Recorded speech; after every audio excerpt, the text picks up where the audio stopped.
بصراحة يعني لو في سؤال للحلقة أنا بسأله للناس، كم مرة استقال أسامة نبيه من تدريب نادي الزمالك؟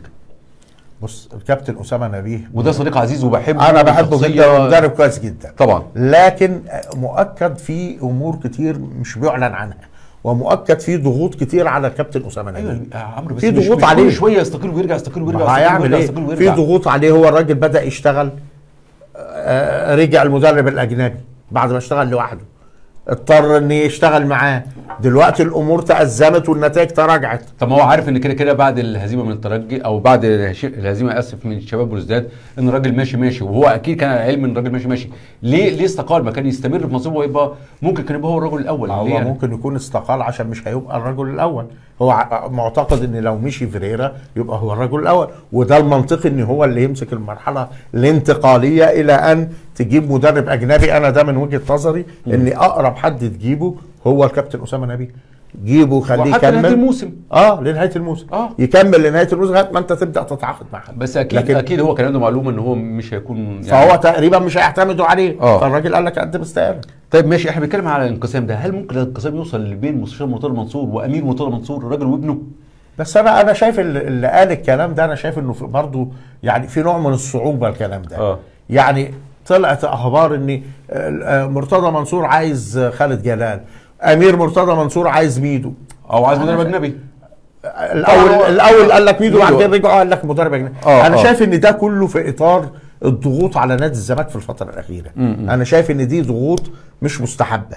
نادي الزمالك محتاج هدوء في المرحله الجايه، محتاج هدوء شديد جدا جدا جدا. اداره الازمه دي كلها لو ما تمش ادارتها بهدوء اعتقد هتبقى في مشكله كبيره. عشان كده العمليه عايزه استقرار وهدوء، وابناء الزمالك كلهم يعني يسكتوا شويه ويهدوا علشان المرحله تمشي بهدوء وبسلاسه والزمالك يعدي من المرحله. عسيف زاهر، ايه الحكايه؟ لا الحكايه بسيطه جدا وان شاء الله ممكن نرجع قريب ان شاء الله. علي يوسف، توقعات ايه بقى عشان الخط قطع؟ توقعات استاذ عمرو ماتش الهلال ايه يا عمرو؟ الاهلي والهلال. ماتش صعب جدا، بس لا اتوقع فوز الاهلي في الماتش ده. اتوقع فوز الاهلي وصعوده، يعني تاهل للاهلي. توقعاتي تاهل للاهلي. استنى شباب، باقي الرسائل راحت فين؟ مش عارف راحوا فين باقي الرسائل.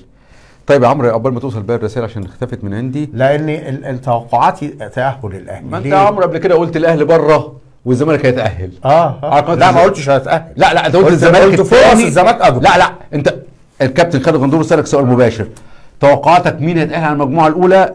مجموعه الزمالك، انت قلت قلت الترجي والزمالك الثاني. تمام. وقلت المجموعه بتاعت الزمالك كان الموضوع في رجليه. لو كسبت اصعد. طيب لا كسبش ماشي. الاهلي ما كانش في ايده اساسا.